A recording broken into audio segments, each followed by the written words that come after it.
What's up, everyone? Welcome to the Mindful Muscle Podcast. We got a special guest here today, CEO and founder of Master Your Mindset.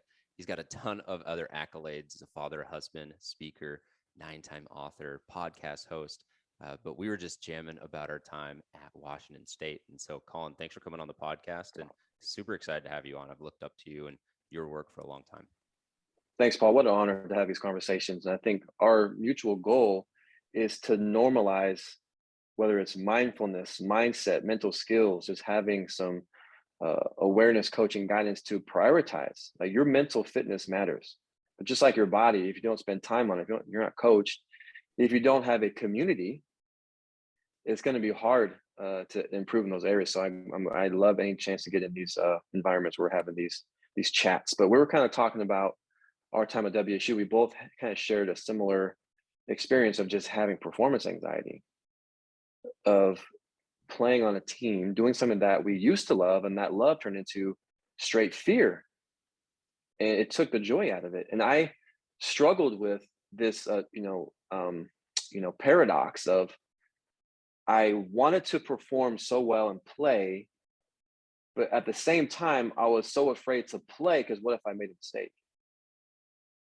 So I had these struggling, I wish I didn't have to, start in center field and bat leadoff, or I wish I didn't have to return punts and start a slot receiver.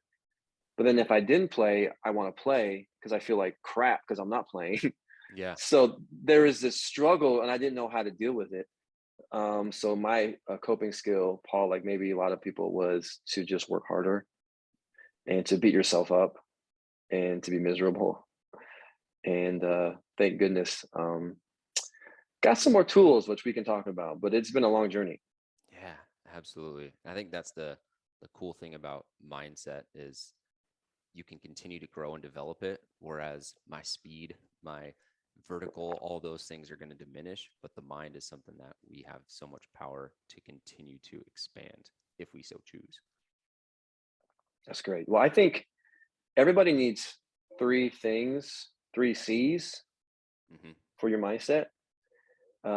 Everybody needs a coach, which will help you move forward, help you get strategies, help you create awareness of what's happening now, how to move forward. Everyone needs a community of support. Happiness can't be fully actualized unless it's shared. Pain and shame can't be healed unless it's shared.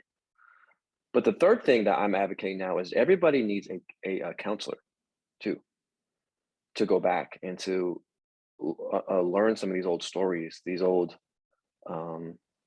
patterns, things that we haven't processed that we need to clear and accept and move forward from. So that coach will help you move forward, that community will help you be in the present moment and live what you're going through. And a counselor can help you analyze, hey, let's just take a look at that childhood, that wiring, conditioning, and different phases, different times. I think we need those 3. Mm-hmm. I love that. And those 3 C's are super easy to remember. And I like to think of a mental performance coach almost like a strength coach, and a counselor almost like a physical therapist. Right? Yes. Another way I've heard of the term is a mind mechanic, right? You go in, you get your car fixed up. Well, you go into the counselor, you go get some things fixed up in the mind. And I think the way you talk about it and just that lens makes it seem a lot less scary, maybe a little less stigma to it. Yeah, well, what I say is there's a weight room and a training room. Both are important. You go to the training room when your body is banged up, there's an injury, and there's no stigma around going to see the trainer and to get your shoulder worked on, knee worked on, to do rehab on an injury. There's zero stigma. So a therapist and a counselor has a similar skill and a similar license to do those things, where a strength coach is prehab, proactive, endurance, explosion, speed. That's what a mindset coach does. So I think in the mental health side of things, we talk about therapy. We probably could talk about it more, but their approach is a little different. It's like, we're going to go look back and uncover and understand and observe, and let's write this long letter to your younger self, or to the shame and pain you've been through, and let's process that. Where a strength coach is like, well, let's get strength right now. Here's a game plan. We're going to move forward. And I'm not a therapist, so I'm a coach. So I will give you systems on how to be self-aware, things like self-talk and mindfulness, self-image, how you see yourself, courage and how to manage through fear and failure, how to be process focused, habits, those types of things, knowing what your core values are. Yeah. Um, so that's what I think you and I both do, and both are needed. Yeah, definitely. I'm curious your thoughts on someone like Tiger Woods. And obviously the Masters are going on. He shot one under yesterday, which is crazy considering what he's gone through and what he's gone uh, Mhm. in just the last year and a half to get his body ready to go. I'm curious your thoughts on his mind and the different areas where he has been successful mentally and other areas where maybe from his childhood he's had to suppress or whatever you would want to label that. But a follow up to that question as well that maybe we could dive into is how much of mental traits and skills are something that you were born with or something that you develop at a very young age, and how much of it is something that you can grow and expand the same way. Like I can't teach 7 foot, I can't teach 4.3 speed, but you can Yeah. also develop those things.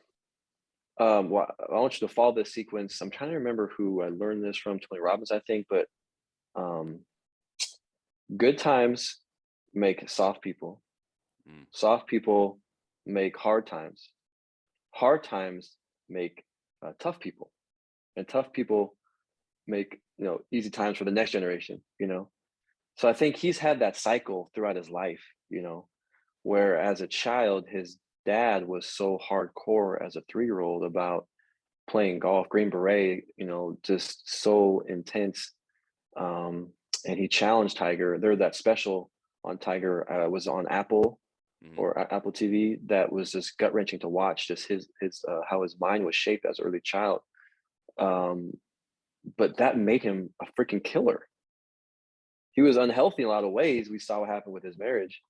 Um, but he's had the ability to put himself to his edge where a lot of people are not willing to go to the edge and to stretch the edge. And he's not afraid of that. And whether it's his body, we know his body, his knees, his back, his things he went through, this car accident. He's just had the ability to endure pain and just respond at an elite level. And I think that's what mental toughness is. It's not that bad stuff happens, it will, but it's that response. yeah. And but I do think in the end, what helps you be mentally tough is to find an endeavor, find a craft, find a calling that you're obsessed with.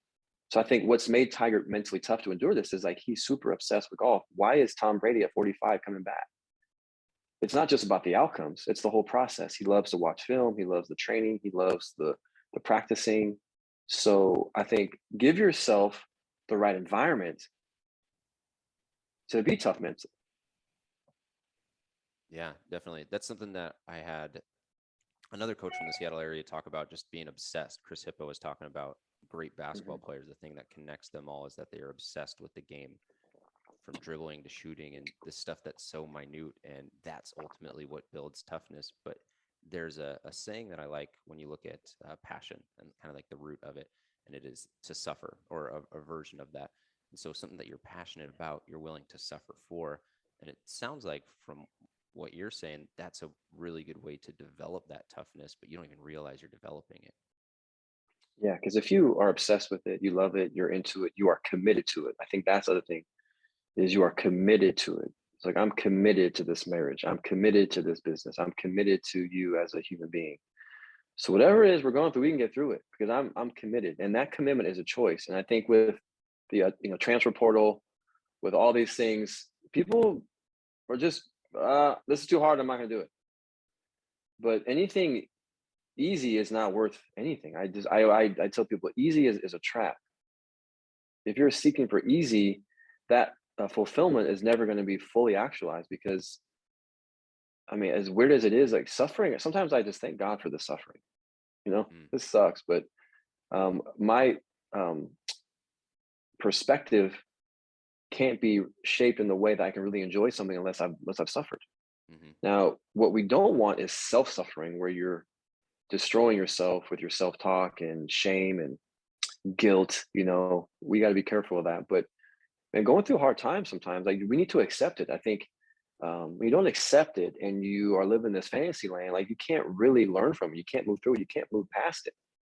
So I learned this story from his name is Travis Thomas. He is the leadership mental skills coach for Team USA Soccer. And he talked about when there's a storm, let's look at cattle versus bison. Paul, have you heard this story before? Yeah, I love the bison story. Okay. Hit me with it. So when there's a storm, the cattle do one of two things. They'll either lay down or they'll run away from it. And what's interesting is like those two options are probably the worst options, because if you lay down, you're just going to get destroyed and just boom, it's going to pound on you. If you run away, it's going to follow you. You're going to stay in it for a long time. Where the bison have this like sixth sense, this intuition where they can sense the storm, and they don't lie down, they don't run away, they run right towards it. What's interesting is it's probably scary and fearful, but when you run towards it, you can get through it faster.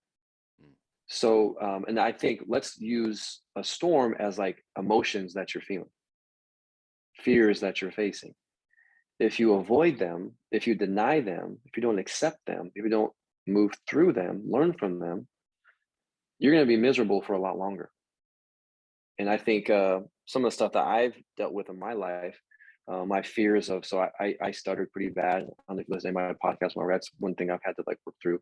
Even doing these, sessions, like I work through fears of speaking or messing up on a word, and I've masked it very well. People don't know, but I think about it all the time. But I've just learned to run towards it, move into it, and say, I'm not defined by it. I can learn from it to, looking at this aspect of being in a flow state. Flow is an exit of self. It's this detachment of self and worth tied up through what you're doing. So you can look at your emotions, and this is from Susan David out of Harvard. She says emotions are just data. They're not directives. So I think when we have a negative thought, we have a negative feeling, we think that I'm defined by that thought, that feeling. I'm going to create that thought, that feeling, or this means something bad is going to happen. That's actually not true. Yeah. So this is a daily process of just noticing, and this is the terminology. If you can name it, you can tame it. So observe it, give it a name. What's the lesson here? What can this teach me? Everyone goes through these seasons. But I'm going to go back to my values, which is being a G. It's putting God first, gratitude giving, growing, and also having grace. Yeah. And I think a mental skill that we don't teach enough is having grace for yourself.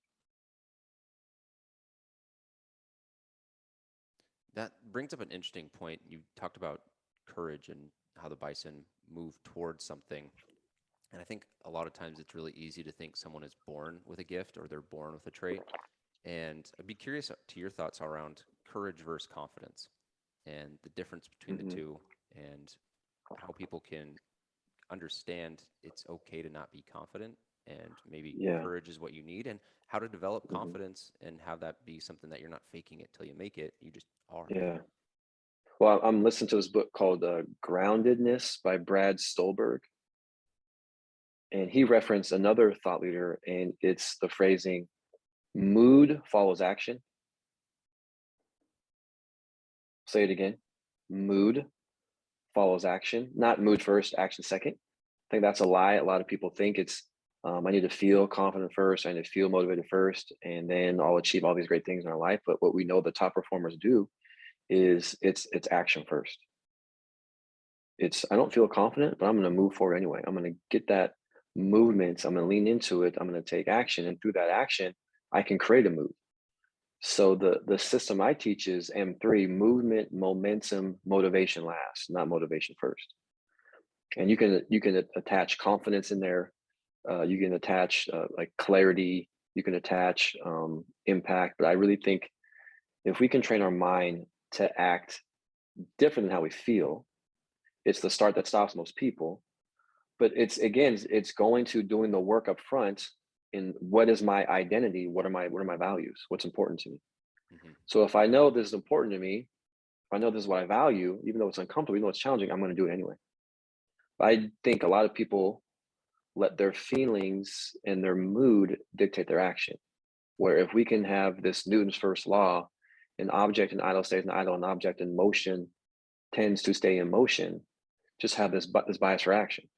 Yeah. Because you're more likely to get the feedback or the insight or the clarity by doing something, rather just like, let's plan for 10 years. Let's have ideas for 10 years. No, let's just start doing, let's have a bias for action, and we're going to learn something way faster. Yeah. I love bias for action. That was one of the leadership skills, traits, one of the words that they had at Amazon when I was there. And that was the one I always chose to highlight. And anytime I made a mistake, I was just like, hey, bias for action. I was just, trying to be proactive. But You yeah, mentioned, I think courage precedes confidence, 100%. yeah, you mentioned And momentum, okay, and yeah.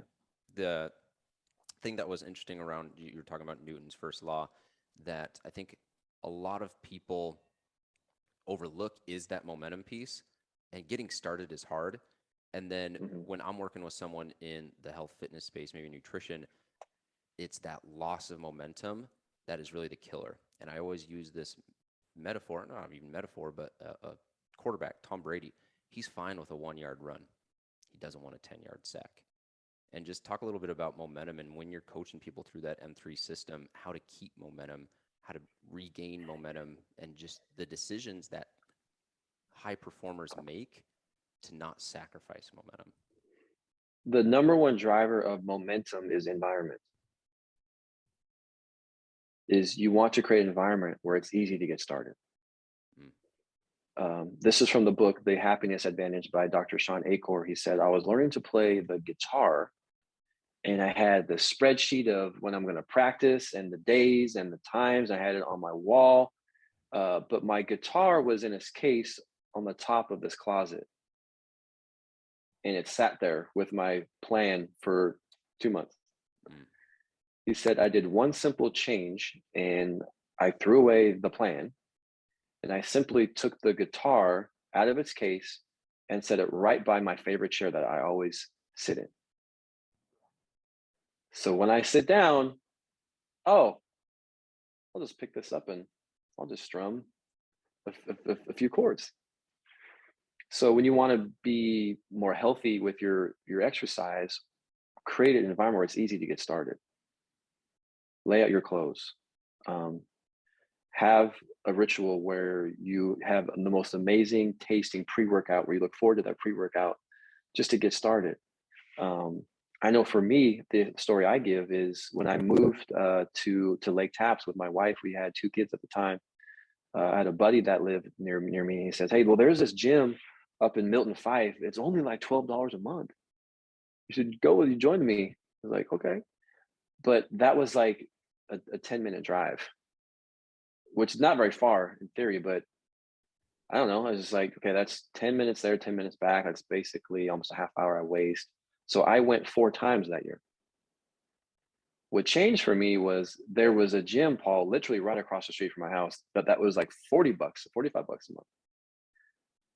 So I joined that gym, and I got way more value out of that investment because it was easy to just walk across the street and work out. I worked out 4 or 5 days a week because it was easy to get there. So when you look at momentum, create an environment where it's easy to access whatever it is that you're doing. Yeah, I love that. Proximity is so key, and I saw it on your Jedi Scrolls, but Atomic Habits talks about that a lot, where you basically want to make good habits easier to do, hard habits harder to do. Curious, is the Jedi Scrolls inspired by a love for Star Wars?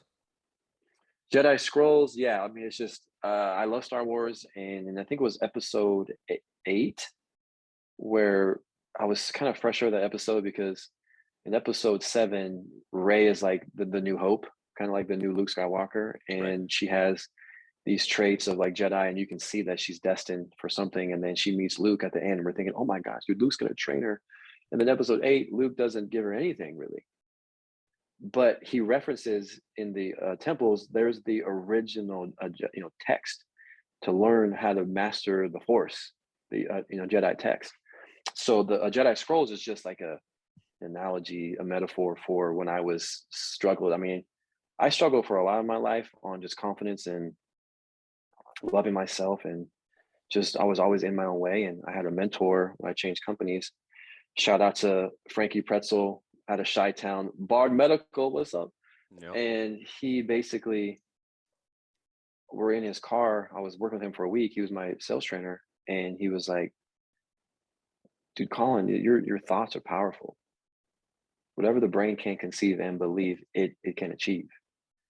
And he gave me a list. I had it in my notes in my phone forever. I don't know what happened to it, but he had a list of like 30 business books and a list of 30 mindset books. He said, don't worry about these business books. Like, learn about the mind, learn about the power of thoughts, how your brain creates a frequency in this energy field, what you think about, what you focus on. And you're oftentimes manifesting your fears because that's what you focus on. So if you can uh, have some daily systems on what you visualize, which how you speak to yourself, what you focus on, man, your life's going to change and your business is going to change. So I just, for 2 years, I covered 5 states, and I would fly and drive all over the place. And where most people, are watching movies, listening to music, calling people, like I was getting a master's degree in the power of thought, the power of the mind. So I processed that for like 2 years, and then I started to implement that, and I just was healthier, happier, and I achieved a lot of success, man. I was like the number one rep, like I said, sales records. So I just, over the years, I've read a lot of books. I've listened to a lot of books. I just kind of, hey, what books have impacted me, and what's a fun way to describe what you're going to be doing? You got to use the force. You're a Jedi. You're using your mind. You're using this uh, uh, uh, energy field that we all are a part of. Call it God, call it the universe, call it the ether, whatever you want to call it. There's a life force that we're all a part of, and your thoughts are like there's everything is made of two things: energy and matter. And I don't know how this works, but just like there's internet frequency, there's radio frequency, your thoughts create a frequency, this energy. And you can be around somebody, they didn't say a word, but you can feel the energy. Right. So if we can have just some foundational teaching and learnings on this stuff that's not taught in school. It's not taught in your onboarding at your work. Amazon wasn't teaching this stuff. But this is the life force of like happiness. This is the life force of connection. This is the life force of like loving yourself. Aside from counseling, going back and unraveling trauma, drama, daddy and mama stuff. But this coaching, man, this is it impacted me deeply. So I want to offer these tools. Yeah, absolutely. So I'll save the Star Wars love for after the podcast because I got actually have a whole nother podcast that is going to be dedicated solely to Star Wars. So, Well, what's interesting, Paul? So my newest book is called Quiet Mind for Kids. The main character, her name is Ray. It's spelled the same way. Just so we're on the same wavelength. Yeah, no, I think we are on the same wavelength because when I quit my job at Amazon and I initially created, it was Down Dog Athletics. The whole frame was the light and the dark side of the force and finding that balance in your life force. And I think the reason why I connect with those heroes and those characters and those stories is because I see so many parallels, and I personally have struggled so much with that dark and that light side, or that self-doubt, that negativity, that positivity, and like finding that balance that really is unique for me, that allows me to go and be, the best person, the best coach, the best leader, the best Jedi, like however you're looking through that. And I think that's why when you talked about the 3 C's, coach and counselor, having a Jedi master, or having someone that is your guide, the way Obi-Wan was a guide, and you can look at the hero's journey and just throw that skin over so many movies.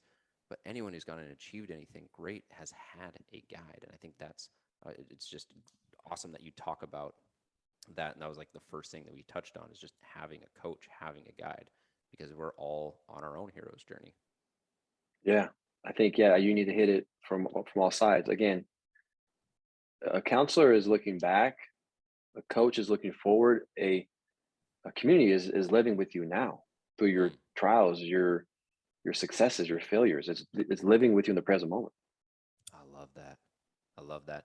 You mentioned in Culture is King a lot of keys around being successful in culture and developing that. I know you work with a lot of companies and a lot of teams. Be curious to your just a little bit of a high level for the listeners around just how important energy, a big clear vision, standards, language, and legacy are. A lot of those different things, especially vision, I think is something that is so powerful because it's different than goals, and it's something that is inspiring and almost feels like it's pulling you towards it. So be curious just some of the thoughts and things that you implement when you go in and talk to teams and talk to big corporations, small companies, and everything in between. Well, I think everyone needs to understand this. When there are two more people working for a common goal, you have culture, whether you know it or not. And in culture, how I define culture is quite simply the way we do things. So it's a climate, it's atmosphere, it's a way of thinking, but it's behaviors. It's like, what is normal? So the phrasing in your marriage, in your relationships, in your partnerships, in your teamwork, in the boardroom, locker room, it's shape your culture or your culture shapes you. So you can either sit down, discuss, talk, okay, what do we want? What's important to us? What do we want this to look like? What's important to you? What's important to me? What value do we bring? Who are we serving? And let's just jot down some things so we have this clarity on like, who are we? I don't think a lot of people do that. And if I'm at a corporation, one of my favorite questions is, what's your mission statement? And 9 out of 10 don't know. Or they have it, oh, it's on the website or it's on the wall, or what are your guys' core values? We have it. They're like, well, somewhere around here. Yeah, it's somewhere around here. So it's like, you don't have culture, man. So you're not intentional about doing things with purpose, on purpose, and being mission driven.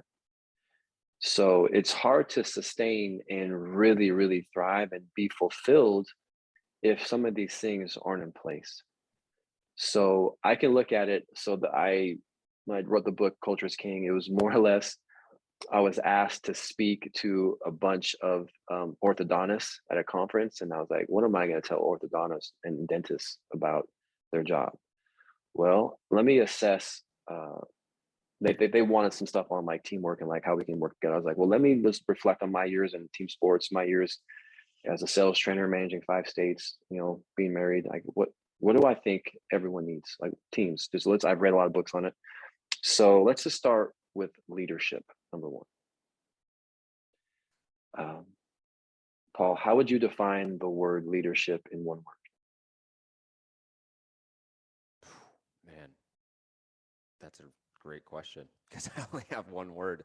The first place I would start with is me. Just be like, if I can focus on me, then the leadership will come to a degree. Okay, that's cool. Well, if you follow John C. Maxwell, he says leadership comes down to one word, and that is influence.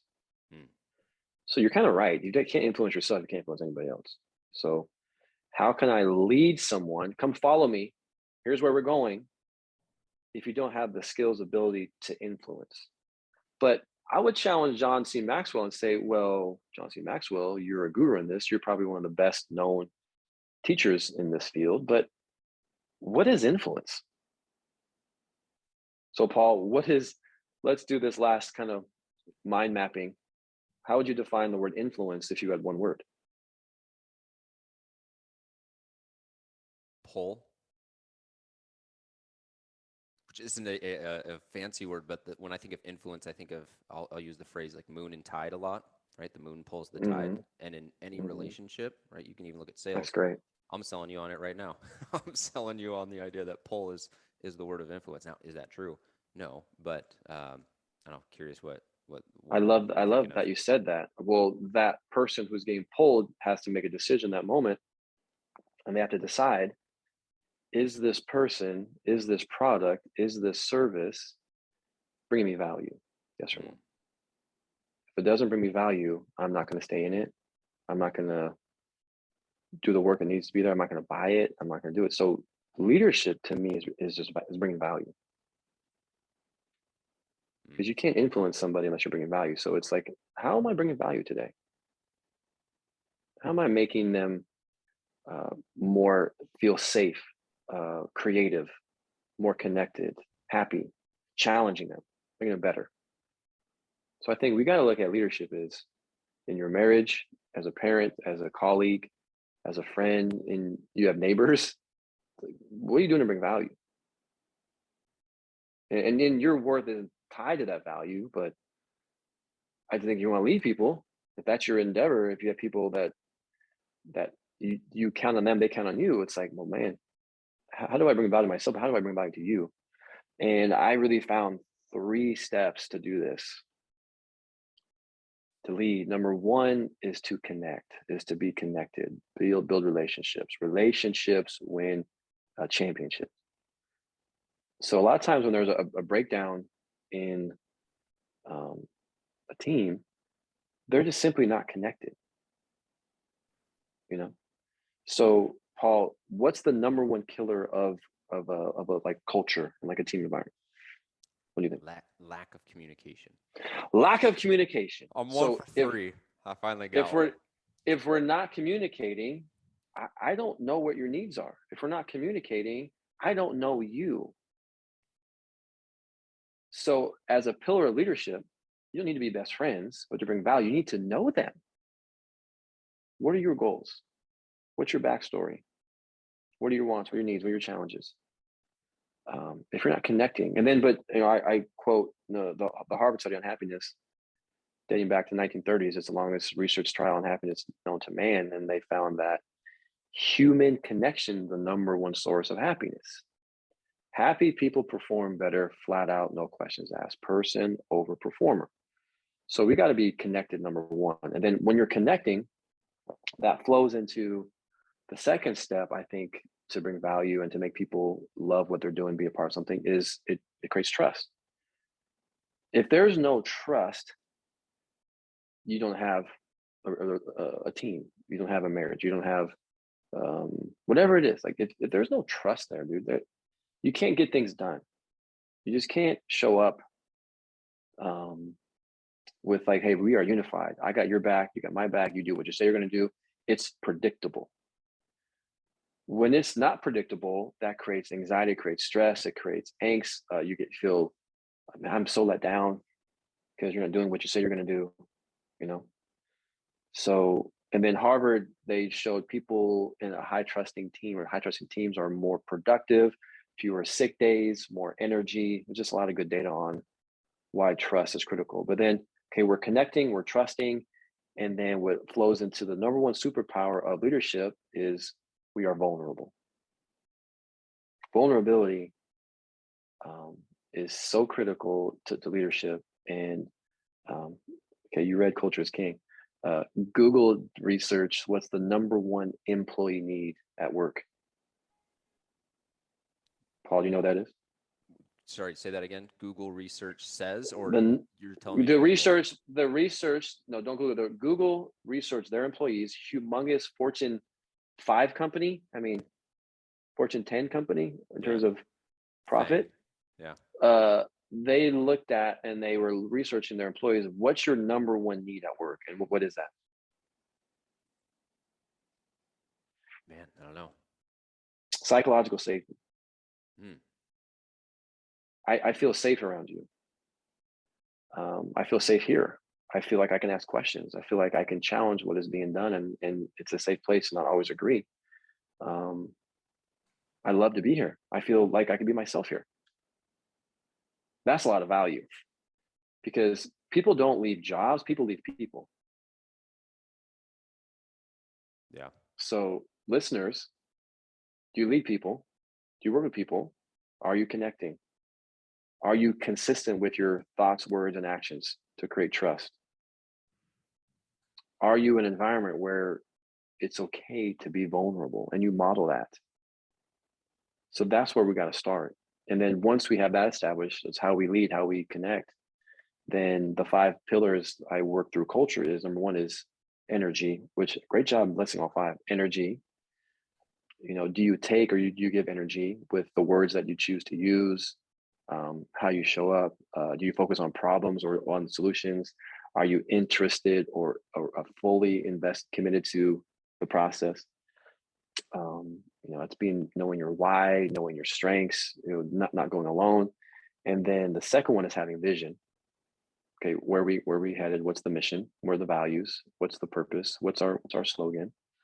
And vision is not the road to success; it's the success road. We're not going to stop doing this. And then standards is 3. And I think this is really true in leadership and in team environments. Having clear expectations up front eliminates 92.5% of like drama. And it's standards over feelings. What are the standards? What do we commit to do? What are we like, hey, regardless of what we're doing, like we're gonna do this. These are the values that these are the standards that we're gonna live up to.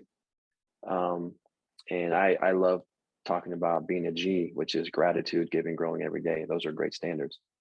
And then language, the power of words, man, words cut, man. Words are so powerful to elevate and to just hurt. Jesse Itzler, looks at leadership, and if you want to tie in energy and vision and language, he calls these are the 3 C's. The first one is to compliment people, like to proactively compliment. Hey, great job, that was amazing. The second one is to celebrate anniversaries, celebrate milestones, celebrate the anniversaries. Like let's be kind, calm, but let's also celebrate people when they do something great. And then I think the third one, which is not done enough at work, is to console someone. And that's all in your approach. And you don't have to have the answers, but just being there for somebody. And I think language is a great tool that we're not really trained on. Like having empathy is saying things like, man, that's hard. That's hard. I'm so sorry. I'm here for you. You don't have to have the answers, just be there. And I think legacy is a really powerful one. Thinking about, what wake are we going to leave behind here? Like what's important to us? Like what type of service, what type of impact are we going to do? It's not just about us. Yeah. Curious with legacy, you've got 4 kids? 5.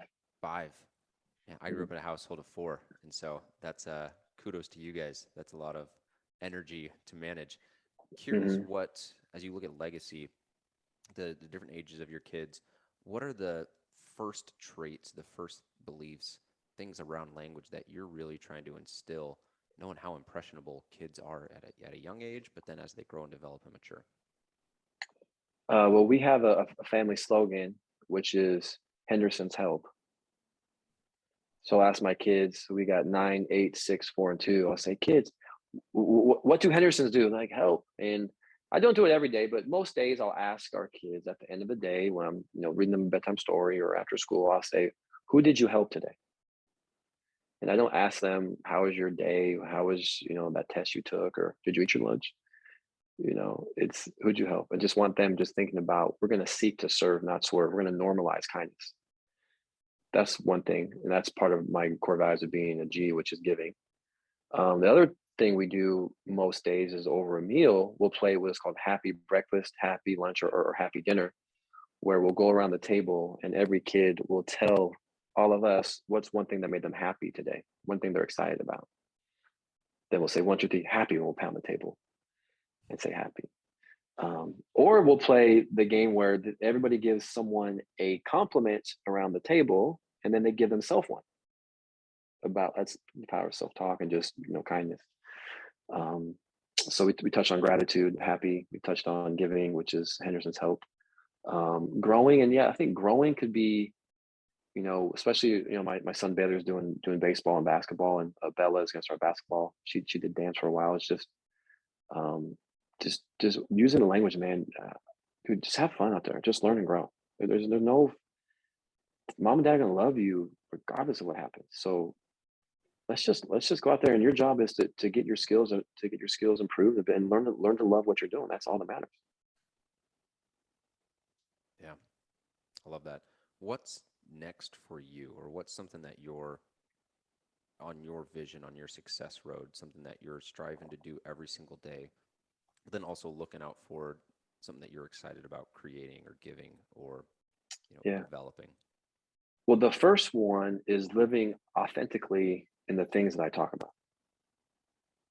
It's so easy to get up on the whiteboard and then diagram the way to do it.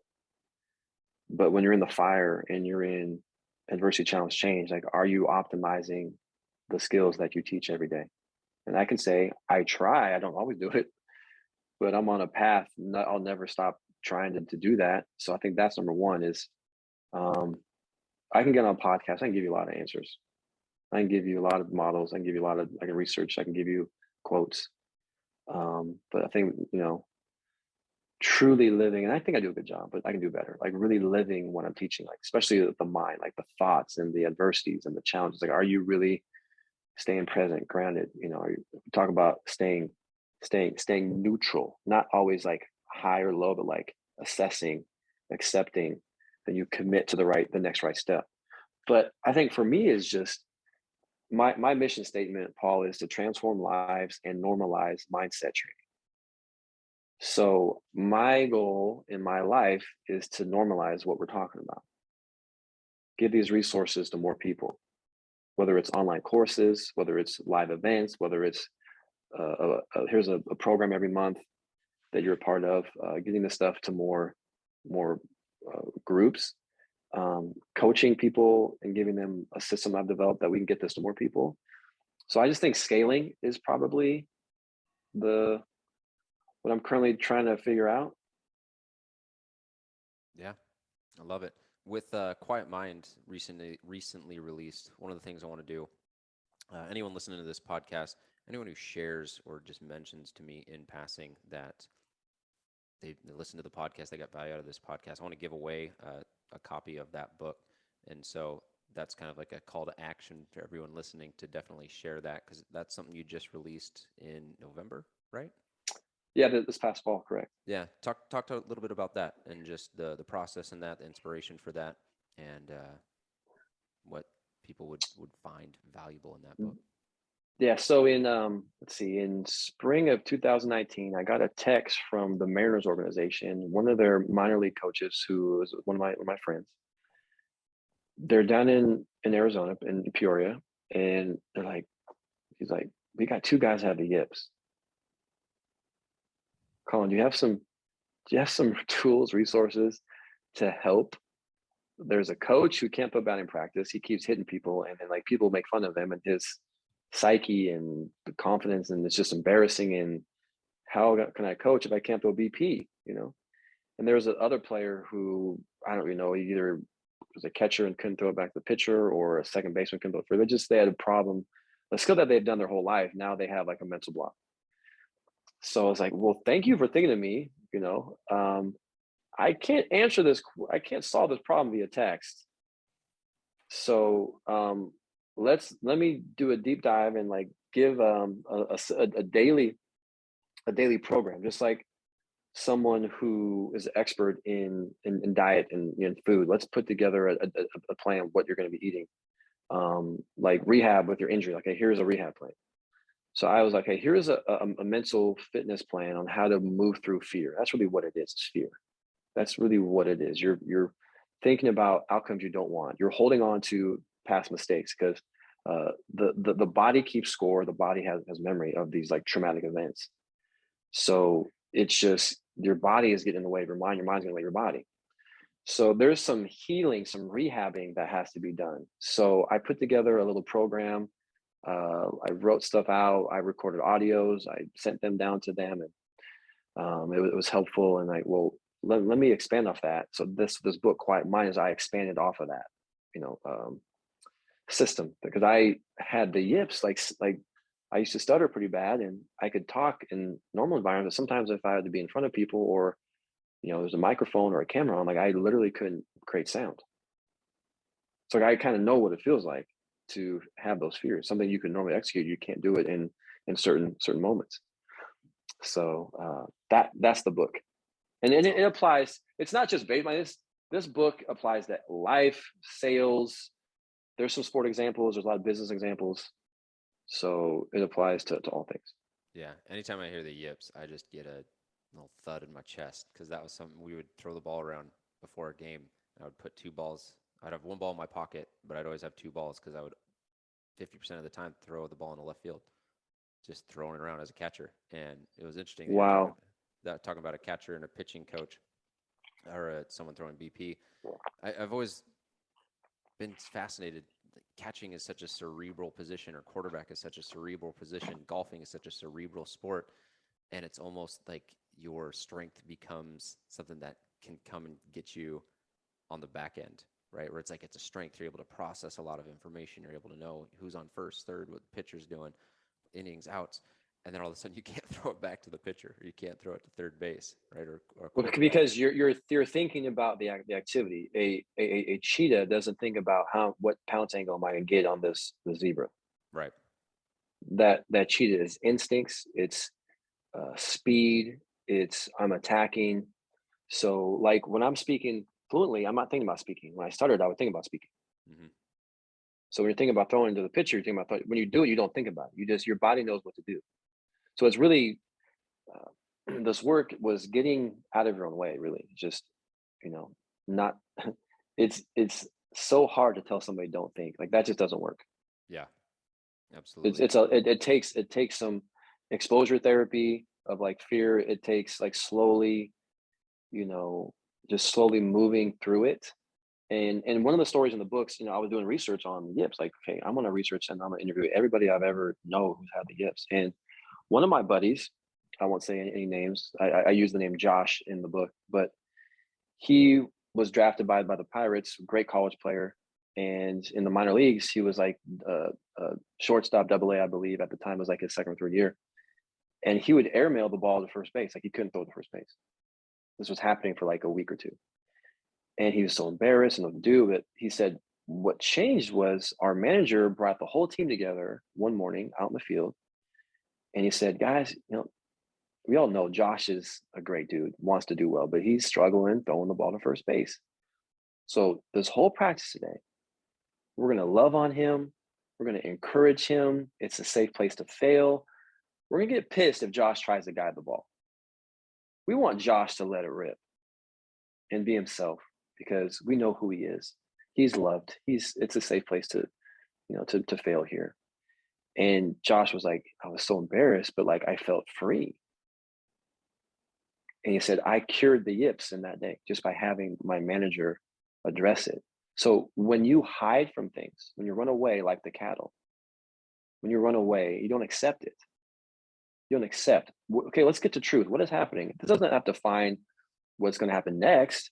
What's the lesson here? How can I attack it and move through it? Can Josh said his brother, who was a Golden Spikes winner, first round draft pick, half part of his career playing first base, he had the yips. And he would fly Josh down early to practice playing catch, and it never worked. He never sought help. He never talked about it. So those are two examples that we can use in life. So asking for help is a sign of strength. Yeah. And if you think you're the only one going through something, you're lying to yourself. We all have different things. It just looks different to everybody. But what your thing feels just as horrible as someone else's thing. But as I said early in the show, I think I did, happiness can't be actualized unless it's shared, but pain and shame can't be healed unless it's shared. Mm-hmm. Yeah, you'd mentioned that with the community piece, which is something that I definitely took away. And I think, especially in the last couple of years, losing that community has also maybe amplified what people are experiencing just with COVID and being locked up. Well, look what Josh did, man. He had a community around him. Yeah. That say, hey, I got your back. We're gonna lift you up. It's safe. You are safe here. Yeah. And that's what we all want. Absolutely. And I'm glad you mentioned the body keeps score. That's a good reminder for listeners and for me. I read that a couple years back, and that's been one of the best books I've read at informing how energy and emotion, and I like to break it up into energy in motion, really gets stored within the body. And there's just so much science within that. I think it's a really good book. Yeah, it's a long one. I'm working through it. It's a long one. I'm working through it, but it's good. Yeah, it took me like probably 6 months to get through too, just because it's heavy as well. But even if you just say the body keeps score, I'm like, okay. Yeah, I'm looking into giving the examples. I think I'm in the topic where they're talking about vets who are at war, and then coming back and how to re-engage into normal life, and it's just there's so much emotional scarring and just visceral fear. Just it's hard to re-engage into life in a normal way, but it is possible. Yeah, absolutely. A couple last questions just from a personality standpoint. I feel like got a lot of personality stuff already, which I'm excited to dive into. But we'll go with one that I'll typically ask, and then one that's unique and specific to today. But the first one is you can sit down with anyone, fictional, alive, not alive, and just pick their brain, have dinner with them, and have a conversation. Who'd that be? Trevor Moawad would be who I was. Russell Wilson's mindset coach, was at IMG for a long time, worked with Nick Saban, Alabama, Florida State, teams all over the country. I got to meet Trevor several times. I got to work with him a little bit, but just wasn't enough. And he passed away this summer. And I remember early in my career doing this mindset work, I spoke at a school, and the teacher, who was also a basketball coach, called me right away. He's like, "Collin, dude, you got to look up this guy. His name is Trevor Moawad versus Russell Wilson, Alabama. He is a mental conditioning coach." And we were talking about the power of thought, the power of, how you visualize and goal setting. And dude, you can do this for a living. Like Trevor does for a living. I'm like, what's a mental conditioning coach? I don't even know what that is. I thought you had to be a psychologist to do this type of stuff. But Trevor just opened up like a field and concepts and how you educate people in this space. And what Trevor did a great job was, and I went back to grad school in this area, and I, not to downplay, I feel like I just didn't get the value of learning from people who were in the field. And what Trevor did is, man, he would tell great stories. He would connect an idea and make it really simple. He made it real, and just, he's a powerful speaker. He did a lot of activities, so it just made learning this stuff fun. So he was definitely gone too soon. Yeah, that was super tragic to hear that he passed, and someone that I would see friends and colleagues interviewing on podcasts, and obviously being from Seattle, I'd see him and linked with Russell Wilson. And I think I met him briefly for a moment, but definitely someone that would be an awesome person to learn from and sit down and have dinner with. Second question, favorite Star Wars character? Ray. I have 4 daughters, #girl dad. So then just seeing her whole life thinking that she wasn't important, that her being didn't matter, her existence didn't matter, and she was just yearning for her parents to come home, and she didn't know who she was. So this metaphor idea of don't find yourself, but you can create yourself. And she connected to a new family. She created a new family. She created a new identity, and she went to work, and she had a passion for a mission larger than herself. So whatever you're going through right now, listeners, don't know how many listeners we have, but you matter, and you're built for something amazing. So don't let anybody, your past, don't let anybody tell you you're not amazing, that you don't have something that is designed to make an impact, that you aren't worthy of love. You're not worthy of something amazing because you are. Yeah. Wow. That's a powerful way to end this. And Collin, appreciate you coming on, man, and taking the time and just dropping these knowledge bombs on the listeners. And I'm glad we got to connect and look forward to staying in touch, brother. Yeah, that Paul, such honor. And I would just encourage the listeners to know this truth and to live this truth and assess your life. Am I living this way? And it's my tagline. It's the body has limits, but the mind is limitless. So you are limitless. So start rewiring your self-talk, rewiring your self-image, rewiring those behaviors that you want to do, and you can change your mindset. Love it. Awesome. Thank you so much, man.